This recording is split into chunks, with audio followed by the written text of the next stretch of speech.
Deuxième anniversaire du mouvement des Gilets jaunes. Il y a 2 ans, émergeait une révolte de Français qui avaient senti, sans expliquer tous les tenants, les aboutissants de cette situation qui nous est imposée par Macron, qui avaient bien senti que quelque chose ne tournait plus rond dans ce beau pays de France. 2 ans après, la situation s'est considérablement aggravée. Les effets délétères d'une politique menée par un psychopathe produisent effectivement beaucoup de dégâts humains, des dégâts matériels, des dégâts économiques. Aucun secteur aujourd'hui n'est épargné. Si certains au début pensaient, ceux qui pensaient que Macron était une opportunité qui s'offrait à la France, ils ont bien déchanté depuis, parce que aucun secteur aujourd'hui n'est épargné, aucun secteur économique. Ceux qui pensaient pouvoir l'être déchantent les uns après les autres. Voyez un petit peu tous les commerçants, les petits commerçants, les restaurateurs, pour ne citer que cela.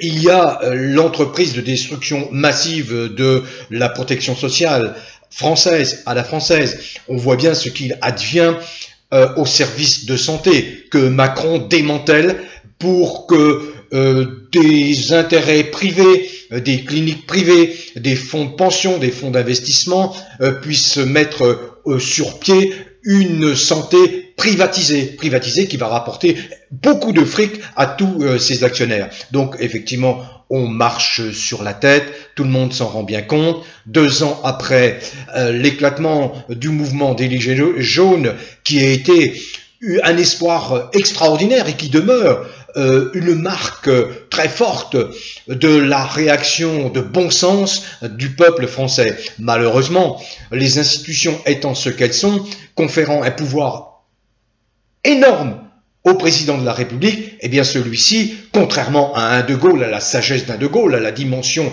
humaine et la vision de De Gaulle, quand vous donnez un pouvoir énorme à un fou, eh bien, il est clair qu'il ne peut en résulter que des dégâts monstrueux à l'échelle de la France. Rajoutez à cela, parce qu'il y a combinaison du sort actuellement, rajoutez à cela que ce monsieur Macron n'a pu accéder au pouvoir que grâce au nouvel ordre mondial, grâce au fric, grâce aux millions de dollars qui ont été déversés sur sa tête. Donc, vous voyez que, à la fois, nous avons affaire à ce psychopathe à l'échelle de l'Hexagone, mais double peine pour nous, actuellement. C'est la raison pour laquelle, maintenant, ça réagit dans tous les secteurs, dans toutes les couches de la population. Double peine, eh bien, ce monsieur est également une marionnette articulée par le nouvel ordre mondial. Voilà ce qui se passe. Alors, faut-il prendre des gants pour chasser Macron? Moi, je suis encore surpris. Je demeure vraiment sans voix lorsque je vois l'immobilité, l'inertie de certains partis politiques se prétendant d'opposition, dont je ne nie pas le combat à la Chambre des députés, dont je ne nie pas la participation, par exemple, aux côtés des Gilets jaunes, dans ce mouvement de protestation contre l'autoritarisme, ce que appelle d'un doux euphémisme autoritarisme et qu'il faut bien qualifier comme ce que qualifient les Allemands. La France est-elle devenue l'absurdistan, c'est-à-dire qu'à l'étranger, chez nos voisins, chez nos amis, on a bien conscience partout que la France sombre dans une dictature bien réelle. Et c'est au pas de charge que Macron fait voter des lois extrêmement liberticides. Je prends par exemple la loi sécurité globale portée par qui? Par Darmanin. Voyez bien un peu ce ministre de l'Intérieur qui a maille à partir avec la justice parce que il a deux plaintes pour viol. Eh bien, ce monsieur a été fait prince au ministère ministère de l'Intérieur, et c'est celui qui porte la nouvelle loi sécurité globale. Quelle sécurité globale? Sécurité globale, c'est la sécurité de Macron et de toute la Macronie qui veulent se maintenir coûte que coûte, à n'importe quel prix. C'est là où c'est extrêmement dangereux, à n'importe quel prix au pouvoir. Un peuple a-t-il besoin d'un maître ou d'un guide? Là, nous avons la démonstration flagrante qu'aucun peuple ne demande un maître. Les peuples, les êtres humains demandent à avoir des guides qui sont non pas portés par leur ego, leur ambition démesurée, leur hypertrophie du moi, non, des guides sages. De Gaulle était un guide militaire, certes, parce qu'il faut de la discipline dans les sociétés humaines, mais un guide avec une vision, un visionnaire qui s'est affranchi de la mainmise des États-Uniens, qui s'est affranchi de toutes les formes d'ingérence et qui a prôné l'indépendance de la France. Alors moi, quand on me parle d'indépendance, j'y suis très sensible. J'ai combattu en d'autres temps sous cette bannière indépendant des partis politiques. Or, que sont ces partis politiques devenus aujourd'hui? Nous le constatons tous. Et ça me navre, parce qu'il y a des partis politiques avec lesquels je suis en phase, d'autres avec lesquels je partage des options, qu'ils soient de droite, qu'ils soient de gauche, qu'ils soient du centre. Peu du centre, parce que le centre c'est le marais, c'est le marais. Bon, ce sont les gens qui sont toujours très intéressés et qui vont là où souffle le vent de leurs intérêts. Donc, pourquoi encore prendre la parole? Parce que quelquefois je me dis, mais Verdi, arrête de prendre la parole. Tout le monde maintenant est parfaitement au courant de ce qui se passe. Il ne reste plus qu'à renverser le malotru, c'est-à-dire celui qui n'est pas à sa place, c'est l'usurpateur, le foutriquet, c'est-à-dire Macron. Et les mots que j'emploie, ils sont encore plus violents, bien plus violents dans la vox populi, c'est-à-dire quand vous interrogez les gens, quand vous écoutez les gens, vous savez, le mot il est plus que sévère à l'endroit de Macron, et c'est bien mérité, parce que nous n'avons pas besoin d'un déviant à la tête de l'État. Nous n'avons pas besoin de gens comme lui qui privilégient les transhumanistes, les eugénistes, qui prônent une race supérieure. Nous n'avons pas besoin d'élitisme en France. L'élitisme, c'est la gangrène de l'État français aujourd'hui. Bien sûr, nous n'avons pas besoin d'intellectualistes. Alors au passage, les intellectualistes, alors j'étais vraiment stupéfait, ça m'a laissé encore sans voix. Vous savez qu'il y a eu ce documentaire, ce film Hold Up, dont j'ai salué la qualité. Et voilà que des intellectualistes appartenant à des mouvances plutôt de gauche commencent à émettre des critiques, à reprocher ceci, à reprocher cela. Il n'y a pas eu la possibilité de contradiction, d'avis contradictoires, etc.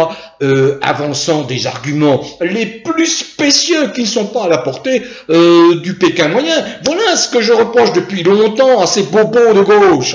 C'est des intellectualistes. Ils s'imaginent représenter le peuple, ils ne représentent qu'eux-mêmes, ils masquent leur ambition. Au moins, vous avez des ambitieux à droite. Hop, ils affichent la couleur. Et vous le savez. Vous savez que l'argent compte avant tout pour eux. Non, à gauche, on dissimule bien cet attrait, cette attirance pour l'argent. Et on sombre dans des exégèses intellectualistes, comme j'en ai entendu une d'un personnage pourtant que j'appréciais jusque-là, et qui descend en flammes le documentaire Hold Up. Mais est-ce que le documentaire Hold Up avait pour vocation de mener une enquête à charge et à décharge?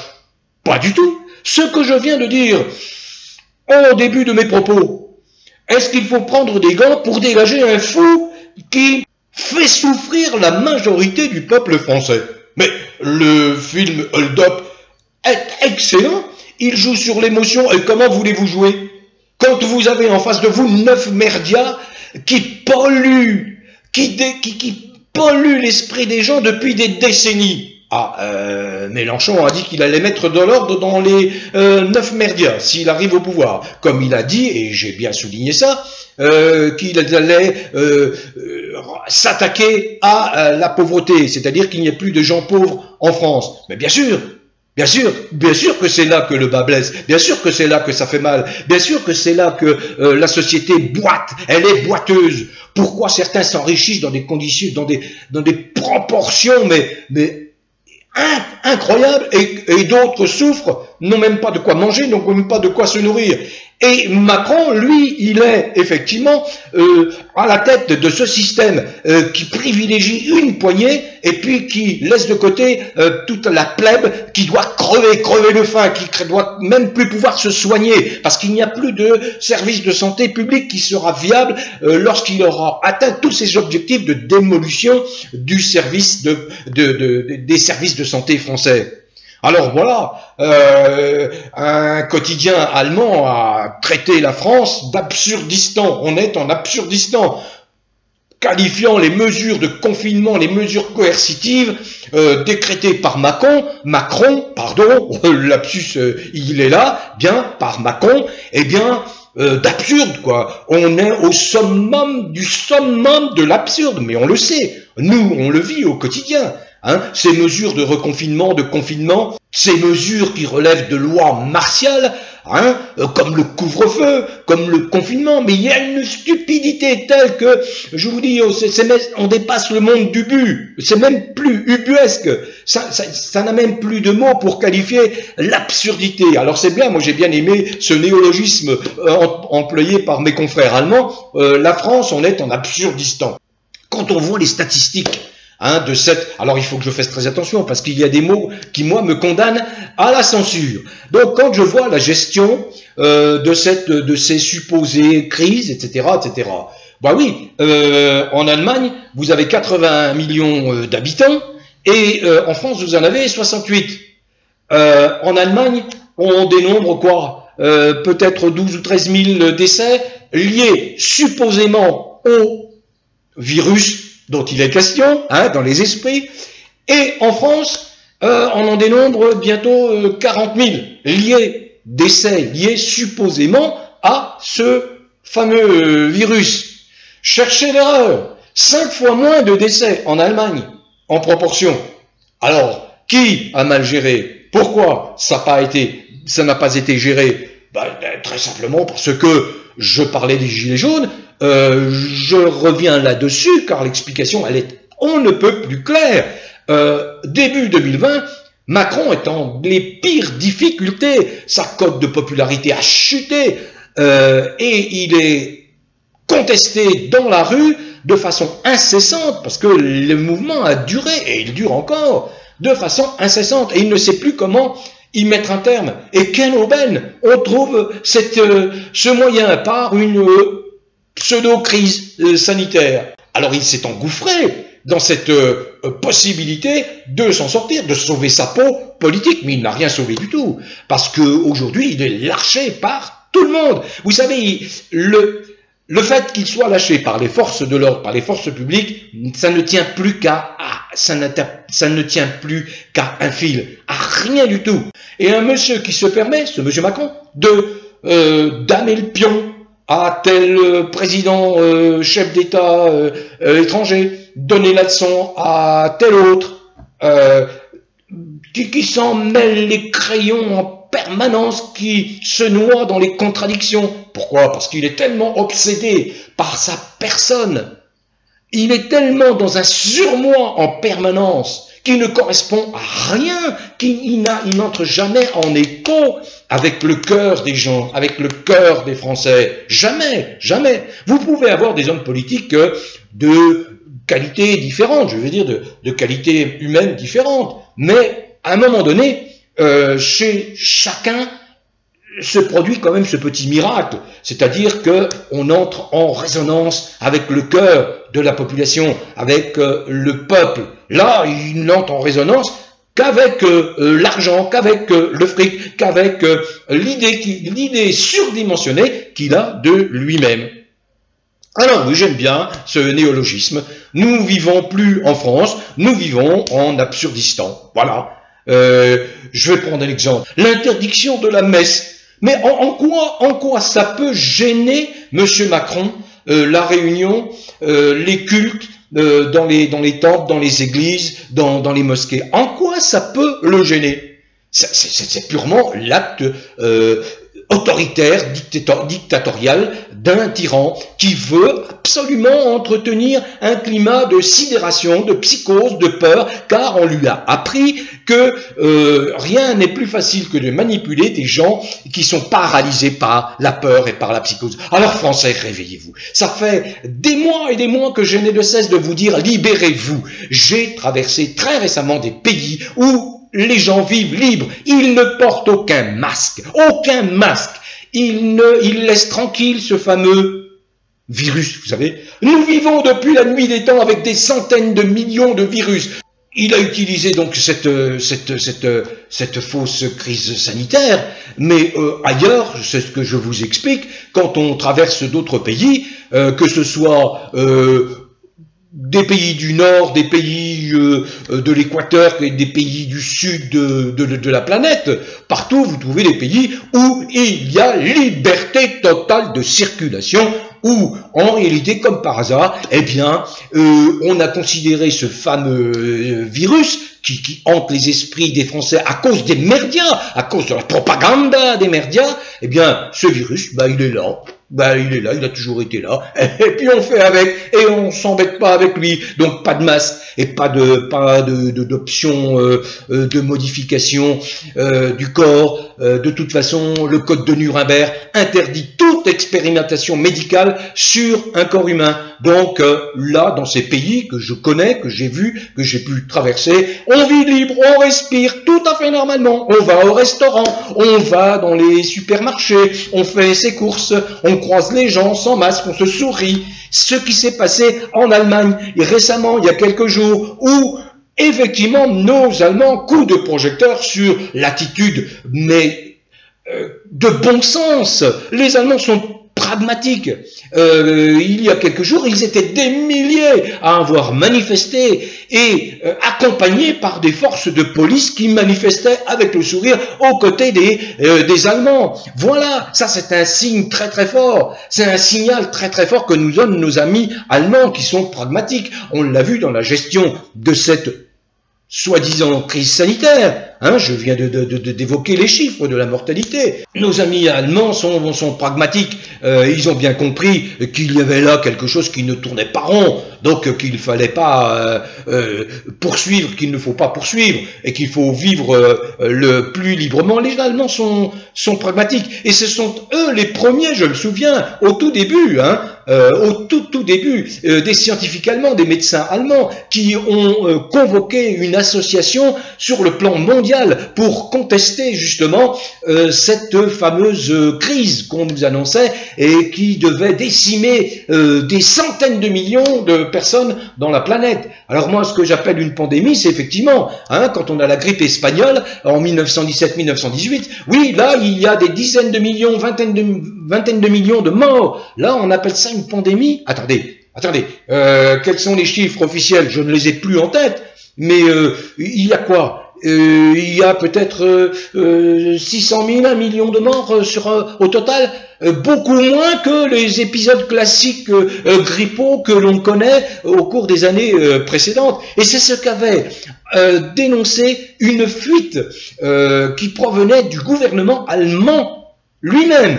Un monsieur qui était tombé sur une note confidentielle du gouvernement allemand lui-même, il y a quelques mois de ça, et je m'en étais fait l'écho, et qui disait, mais attendez, là, il y a une supercherie, parce qu'ils avaient comparé ce qui est comparable, c'est-à-dire qu'ils avaient fait des comparaisons de statistiques de létalité, de mortalité, en fonction des épisodes grippaux des années précédentes, à l'échelle allemande et à l'échelle mondiale. Et la note criait à la supercherie. Donc, encore une fois, les Allemands ne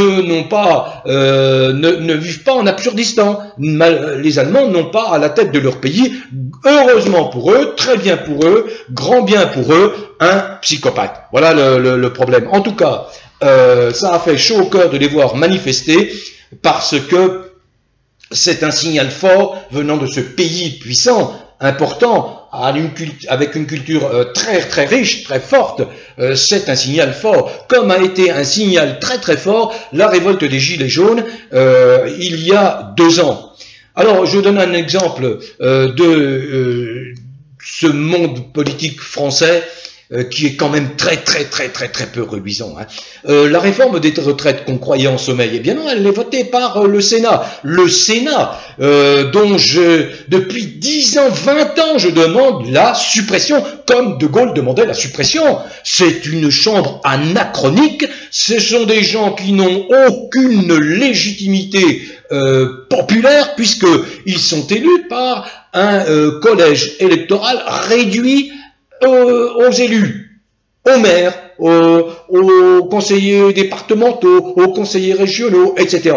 Hein, donc il y a un collège électoral qui est très limité. Ils sont, je sais plus, pour pas que je veux pas me tromper, mais le conseil, le Sénat est élu par quoi? 80 000 Français sur 68 millions. Quelle légitimité? Et c'est ce Sénat. Alors certains le portent au nu quelquefois lorsque il y a de timides oppositions à Macron, mais non, tout ça c'est des jeux de rôle, hein, des jeux de rôle. Alors qui, quand je mets en cause les politiciens de droite comme de gauche, là c'est les républicains.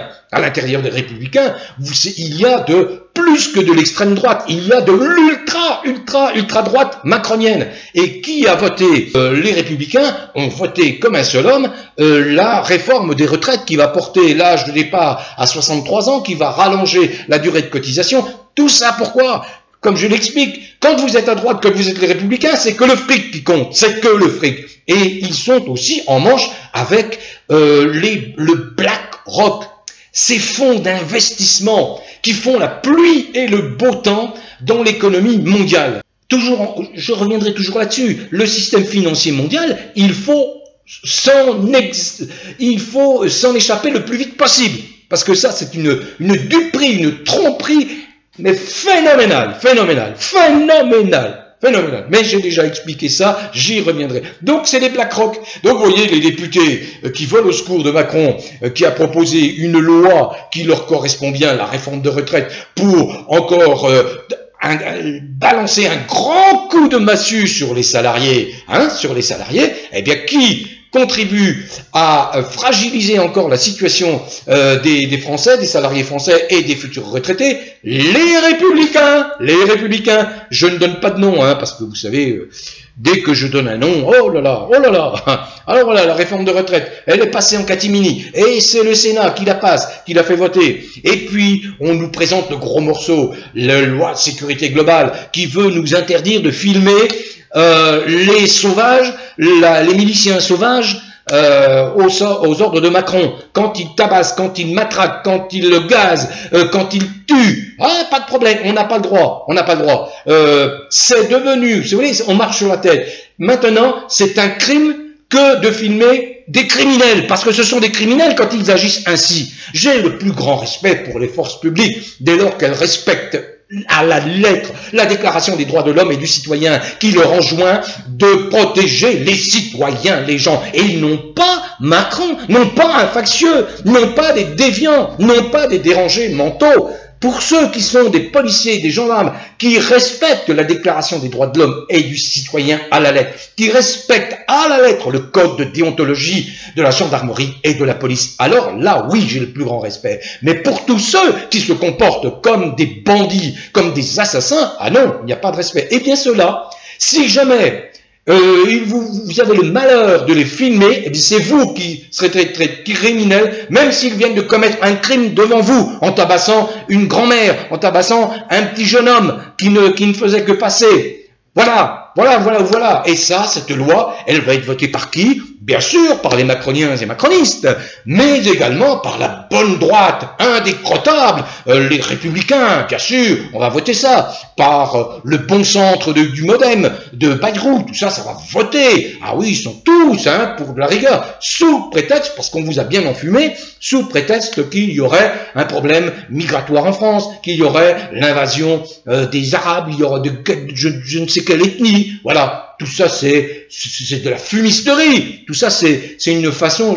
La dernière fois je prenais l'exemple de fourmis rouges, de fourmis noires que vous mettez dans un bocal. Si vous les laissez en paix, fourmis rouges, fourmis noires se mélangent, se croisent, ne s'agressent pas du tout. Mais dès lors que vous secouez le bocal, effectivement, c'est la guerre. Elles en viennent à se déchirer, se battre, se bagarrer. C'est la même chose. En France, nous vivons en paix depuis des siècles. Il y a toujours eu quelques tensions, mais nous avons sous cette République une loi qui est protectrice qui s'appelle la laïcité. À partir du moment où on respecte la laïcité, tout le monde doit être tranquille, tout le monde doit pouvoir participer au culte de son choix sans aucun problème, dans la paix la plus grande. Voilà.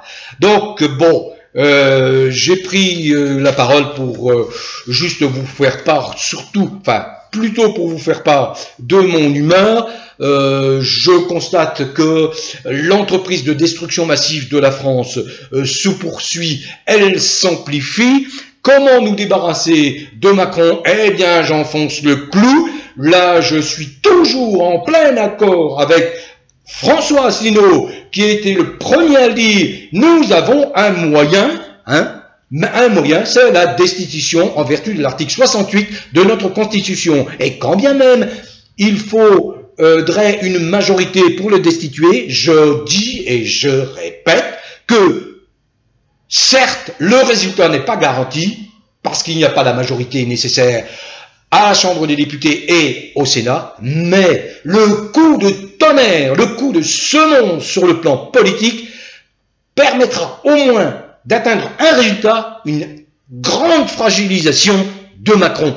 Surtout, je dirais même, parce que ça compte, à l'international. L'international, comprenez bien, l'ONU a été saisie de cette loi assassine sécurité globale. L'ONU a mis en garde directement, c'est récent, ça vient de mettre en garde directement les autorités françaises, Macron en particulier, contre le fait que cette loi portait atteinte gravement aux libertés fondamentales, aux droits fondamentaux des humains. L'ONU, c'est récent ça. Voyez, donc je crois que à l'extérieur, on regarde la France et on attend un signal fort de la France. Et ce signal fort, eh bien, ça peut être un enclenchement d'une procédure de destitution contre Macron, même si elle n'aboutit pas. Même si elle n'aboutit pas, ça voudra dire que Macron est fragilisé. Ça voudra dire que le milieu politique a pris conscience qu'il ne pouvait plus se contenter d'être dans le compromis, voire la compromission pour certains, quand je vois certains exégètes qui condamnent le film Hold Up, alors que c'est un excellent film, que le réalisateur a eu parfaitement raison de jouer sur l'émotion, parce qu'il a en face de lui un monopole de l'information qui déforme les pensées, qui déforme les situations. Ce sont les 9 médias qui appartiennent aux amis de Macron. Alors il point n'est besoin de faire un documentaire à charge et à décharge. Où allez-vous chercher ça, les intellectualistes de gauche? Vous êtes à côté de la plaque. Macron a dit qu'il était en guerre. Contre quoi? Contre nous. Mais nous sommes par définition en état de légitime défense contre Macron. Donc allons-nous prendre des gants? Voilà, la boucle est bouclée, c'est ce que j'expliquais au début de mon propos. Allons-nous prendre des gants pour le dégager, le psychopathe? Non, nous ne prenons pas des gants. Voilà. Pardonnez mon ton vif, mais nous sommes dans le bon droit, nous avons le bon sens pour nous, nous avons la bonne lumière pour nous, nous sommes des êtres humains normaux, contrairement à ce groupuscule de déviants. Donc, nous ne devons pas nous laisser faire. Il y a des initiatives qui sont prises, j'en ai parlé. Il faut observer un petit peu ce qui va se produire avec ces initiatives autres que politiques. Je conseille aux politiciens dignes de ce nom de s'écarter une bonne fois pour toutes du fonctionnement légal de ces institutions, puisqu'elles sont dévoyées, ces institutions, elles n'ont plus aucun sens. Votre légitimisme vous condamne à terme. Votre légitimisme vous condamne à terme. C'est ça que vous ne comprenez pas. C'est ce que vous n'arrivez pas à comprendre. Nous ne sommes pas dans une situation normale, nous sommes dans une situation exceptionnelle, anormale. Nous vivons une anomalie. Et quand nous vivons une anomalie, eh bien, voyez, je vais faire un parallèle. C'est comme lorsque Macron interdit l'hydroxychloroquine au docteur Raoult, alors que l'hydroxychloroquine a fait ses preuves. a fait la preuve qu'elle pouvait soigner ces pathologies jusqu'à 80-90% partout à travers le monde. Les plus grands de ce monde ont pris de la chloroquine pour se soigner. Et on l'interdit, la chloroquine. Et un des plus grands laboratoires au monde, Sanofi, bloque la livraison de chloroquine. Mais c'est un crime tout simplement contre l'humanité. Vous serez condamnés, vous les labos, qui collaborez avec des gens qui sont capables de vous imposer des décisions aussi inhumaines. Vous interdisez le soin.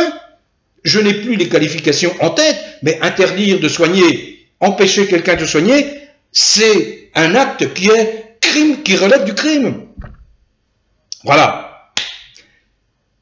Bon vent à tous.